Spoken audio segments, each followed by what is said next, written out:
দেখছি একদিকে পে স্কেলের দাবিতে আন্দোলনকারীরা, অন্যদিকে হাদি হত্যার বিচারের দাবিতে যারা এখানে রয়েছে। আমরা দেখছি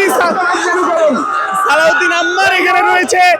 আব্দুল্লাহ জাবের এখানে রয়েছে এবং ইনকলাব মঞ্চের যারা রয়েছে তারা কিন্তু এখানে এই সাউন্ড গ্রেনেডের শব্দে কিন্তু তারা এখানে বিক্ষুব্ধ হয়েছে এবং পুলিশ এবং আন্দোলনকারীদের মাঝে কিন্তু আমরা দেখছি দূরত্ব সৃষ্টি হলো,